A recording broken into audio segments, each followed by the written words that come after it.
Partons à présent à Cholet, où les turbulences politiques ne manquent pas cet été, je vous le disais.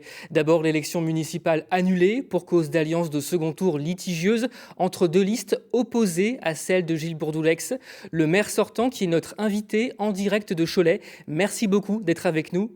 Car c'est une autre actualité judiciaire qui retient l'attention ce matin. 3 enquêtes viennent d'être ouvertes pour des faits supposés de favoritisme, détournement de fonds publics et concussion. Les policiers ont mené des perquisitions à l'hôtel de ville. Alors, première question, dans quel état d'esprit êtes-vous, Gilles Bourdoulex ? Écoutez, je suis très serein parce que contrairement à ce que vous indiquiez dans vos titres, je ne suis pas visé personnellement. Jusqu'à nouvel ordre, il y a eu des perquisitions qui sont tout à fait évidemment légales et je dirais même légitimes dans le cadre de ces enquêtes qui sont nées de dénonciations, je le précise, d'un directeur général adjoint que nous avons remercié au printemps prochain après 2 ans d'inactivité quasi totale. Donc pour se venger, voilà, il dénonce en présentant les choses d'une certaine façon. Vous savez, on peut toujours dire que votre voisin a violé la petite fille de son voisin, et puis on balance ça dans les médias et on donne l'impression que quelqu'un est un criminel.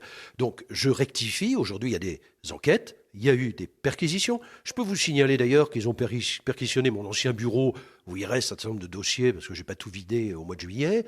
Dans le bon espoir, bien évidemment, d'y revenir dans quelques semaines, ils n'ont pas emporté un seul papier, parce que sur les 3 dossiers, je peux dire qu'il n'y a rien qui me concerne à titre personnel. Alors justement, vous parlez des différents dossiers. Entrons, si vous le voulez bien, dans le vif du sujet. L'un des volets de l'enquête concerne le montant des indemnités des élus municipaux depuis 2008. Vous et votre majorité êtes suspectés de les avoir volontairement surévalués. On parle d'un préjudice estimé à plus de 3 millions d'euros. Qu'est-ce que vous répondez ? Alors, primo, ça ne concerne essentiellement que les conseillers délégués. Donc, de toute façon, même si on avait donné 0 € aux conseillers délégués, ça ne ferait pas 3 millions. Donc, si vous voulez, les chiffres, il faudrait peut-être les vérifier. Ensuite, on nous dit, vous n'avez pas pris la bonne méthode de calcul. Alors, j'attends, et je n'ai toujours pas d'ailleurs, la bonne méthode de calcul qu'on aurait dû prendre. Je souhaiterais, bien évidemment, que les services de l'État me la donnent. En 2008, nous avons voté une délibération sur la base d'une note que nous avons sollicitée auprès de la Direction générale des collectivités locales du ministère de l'Intérieur. Sur la base de cette note, nous avons fait un calcul des indemnités en 2008, en 2014, en 2020. J'indique que tout cela a été l'objet de délibérations très publiques, votées avec des débats au conseil municipal, et bien évidemment, comme toutes les délibérations, elles ont été présentées au contrôle de légalité, c'est-à-dire à la sous-préfecture, à la préfecture, et que personne ne nous a dit qu'on prenait des décisions illégales. On entend bien votre défense, Gilles Bourdoulex. Je voulais revenir, on n'a pas beaucoup de temps, sur un autre volet de l'enquête, si vous le voulez bien. L'attribution du marché de la nouvelle salle des fêtes de la ville à un architecte choletais, alors que le jury avait d'abord délibéré en faveur d'un de ses confrères nantais. Avez-vous bien respecté dans ce dossier les règles d'attribution des marchés publics ? Totalement. D'abord, j'indique que le jury avait donné une voix d'avance, effectivement.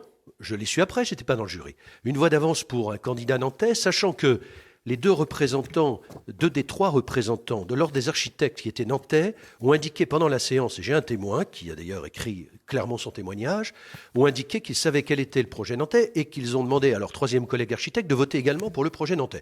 Donc, si vous voulez, s'il y a favoritisme, c'est pas de la part de la municipalité. Bien. Ensuite, il y a une proposition du jury, je le répète, à une voix d'avance. Moi, ensuite, j'ai regardé les projets, anonymement, je ne savais pas qui avait fait quoi, j'avais une préférence. Cholet événement, le comité des fêtes qui va gérer la salle avait la même préférence. Une préférence J'ai que soumis vous aviez, les 2 projets à la majorité municipale en réunion.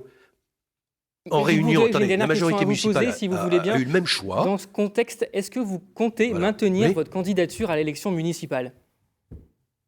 Non, mais attendez, pourquoi le cas échéant, de toute façon, j'ai dit que l'équipe Cholet Passion serait candidate. Mais attendez, moi, je suis très serein. D'abord, je ne suis pas visé, le procureur lui-même l'a dit.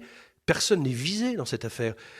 Il y a des notes en interne qui exposent telle ou telle façon de lire les choses. Alors même pas d'ailleurs sur l'affaire de la salle des fêtes. La salle des fêtes, c'est très transparent. Si les architectes locaux n'ont plus le droit de concourir, vous savez, on a donné le marché de la Meilleraie pour 40 millions à un architecte parisien, alors qu'il y avait 2 Choletais candidats. Un architecte parisien sérieux. Pour la salle de la Moi, Meilleraie. il y a 2 ans, il y a un préfet qui m'a écrit en me demandant... Merci beaucoup d'avoir été avec nous. Je rappelle simplement